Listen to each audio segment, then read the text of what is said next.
So earlier this evening, around 9:30, we had a rally for the victims of Jeffrey Epstein's and the accomplice Sadie Maxwell, who unfortunately been to a cushy prison camp that she's not supposed to be in. So why are we talking about this about Jeffrey Epstein and the accomplice? Well, this is the Liberty Crier calling out and crying out to the injustices that the Trump administration has done, or as we want to call them, the regime. They are not following through with their promise, like always. So, as I stated earlier, around 9:30 in the morning, around there, we had a press conference for the victims of Jeffrey Epstein who were raped and trafficked. And to make a context short of this, the difference between the trafficking and that what we see in the movies or television is that they're in a basement somewhere, they're being abused. No. It's more like they were, what's the word I'm looking for? Oh, not victimized, but taught or conditioned, as it is, to go to a certain place. They didn't realize they were being trafficked to another predator. So that is one thing we need to get straight about those who are being trafficked. It's something that you just see people driving around. They don't drive in vans, sometimes just drive a nice car. And that's how they get from one place to another.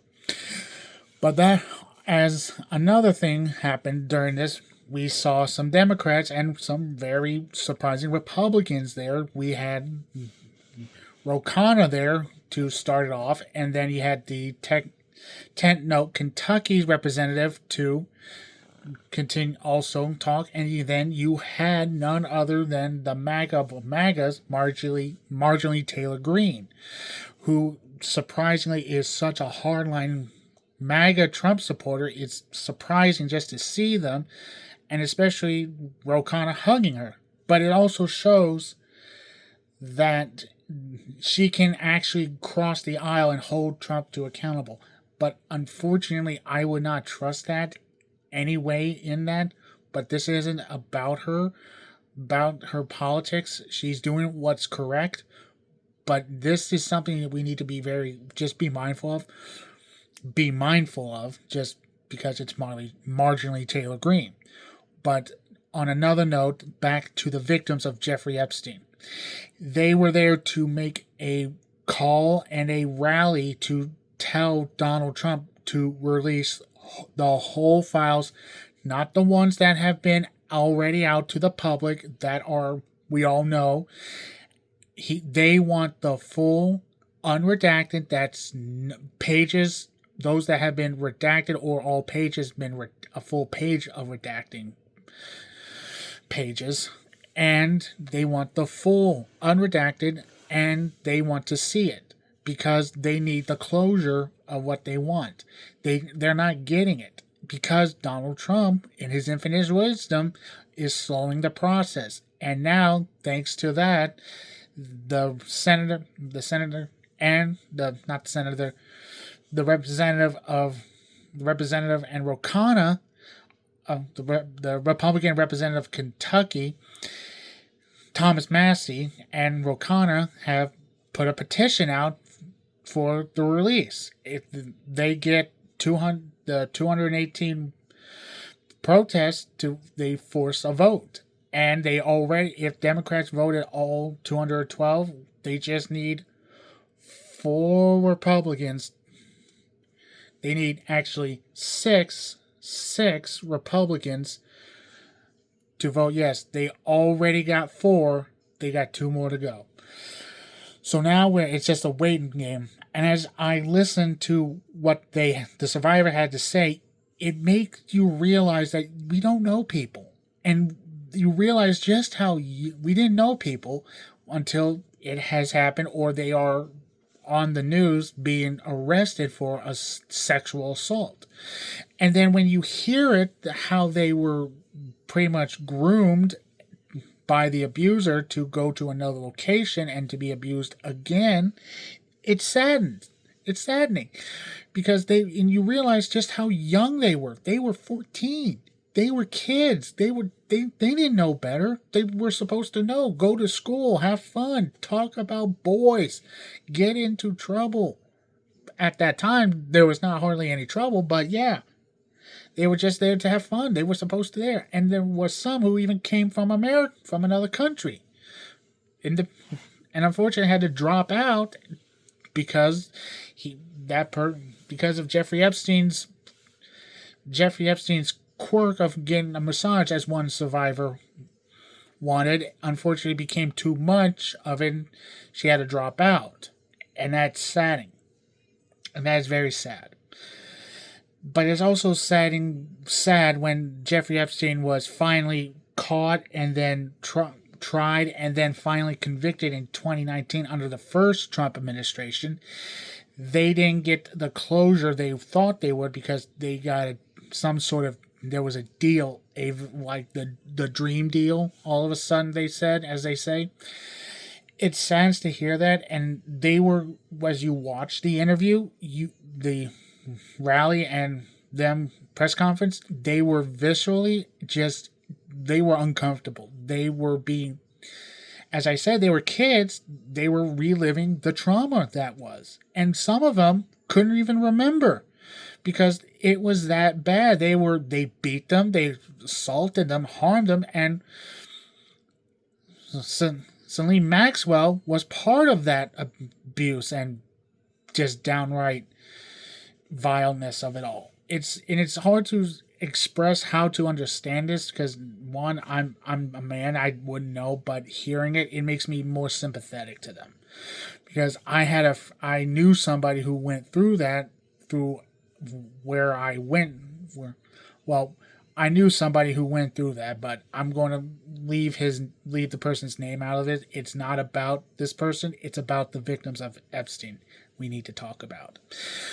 So as they continued, you could see it was very hard for them to talk about because they went through the trauma, through the trial, because they told their stories. And as one gave an interview, it was an out-of-body experience for them because when they were 14 and some were 21, their lives ended there. They no longer saw those bright, colorful world or the American dream. They saw the nightmare of the real America dark side. They saw the cruelness of humanity, and the monsters that live in it. Unfortunately, we can be those angels and demons simultaneously, unfortunately, as human beings. But we always try to listen to our better angels. Sometimes it's harder to do. But as it is, there are some who are just so, there's nothing in them. They're just void. Just a hunger they just cannot sustain to subside or anything. So they go to great lengths to hide it, to thinking they're normal, but they're not. They are monsters, and they have done monstrous acts, such as Jeffrey Epstein and his sexual assault charges, which he was convicted as pretty much anything else with the law, but unfortunately the law didn't help them in a way. It just made them more victims again because the people, some of them, who, as they talked about it, were accosted. Some got death threats. Some were stalked. Some were trailed all the way home with their kids. It saddens to hear that we don't believe victims like that because it's hard for us to understand. But it could be any one of it could be our neighbor. It could be our sister. It could be our children. As the victim's brother said, that it could be our sister or children when we look ourselves and to see that. So we had to keep in mind, as they said, they were children. They should not be getting their lives ended that day, as I said earlier. They just told their stories again, and you can see the visceral reaction of like, I don't want to do this, but they had to do it. So it shows that it took great courage, but they did not want to be there. But because of Trump and his comment, all, and let me say something about that comment back to them. And a lot of those victims, some of them were Republican voters for Donald Trump. So when he said this, oh, it's a Democratic hoax, it's a hoax, it's a lie, and all this blah blah blah malarkey bullshit. Well, unfortunately, it's not a hoax. You could see it in the victims' eyes, their families, the visceral reactions. Just they did not want to be there. They did not want to be on the national stage of this political show. But as it is, we politicize it, and we have to make sure, no, these are victims. These were kids. We got to remember that these were kids when they happened. Though they are now in their middle age, some could be in 30s or 40s now. It saddens that we have to have this conversation because of that, but we cannot politicize this. It doesn't matter if you're on the right side or the left side, Republican, Democrat, or Independent, in the middle. This has to be zero tolerance. Needs to be condemned, and those victims need to be support to say, hey, we're sorry we didn't believe you. We believe you now, and we will stand with you again. So this is what we have to do. And they will make a list of this. They are compiling a list because they know who Jeffrey Epstein's inner circle was, and they're going to compile it, and probably, this is just my guess, to double check on when the Epstein files get released, that is unredacted and a full release of everything, so they can make sure that they got all the people that they missed, or they can finally say, hey, these are the people that harmed us. These are the people who hurt us. The government needs to go after them. So at least the Democrats are standing as one with the survivors, the survivors of Jeffrey Epstein and Ghislaine Maxwell. So as I conclude, it is hard to imagine, but as human beings, we must listen to our better angels and side with them, and make sure to say, I believe you. All victims, doesn't matter if it's from Jeffrey Epstein's or other predatory people who harm kids for a living, the pedophiles and anything like that. Fortunately, it looks like we might have one in the White House, and I don't mean might. It's a possibility, but I would rather have evidence and see. I would rather have evidence and don't spread conspiracy theories. But one is right in front of us, but just seeing it, calling it out.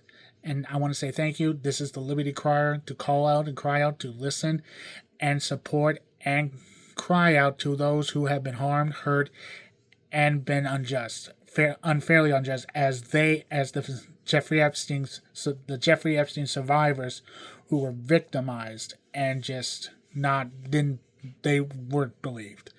Believe them, support them, and hope we do better next time. Thank you for watching. Continue to support and try to expand this podcast and that. I love your support, and continue to be nice. Stay cool, and always do not follow the rabbit of Trump's provokes. And may God protect our troops. Thank you.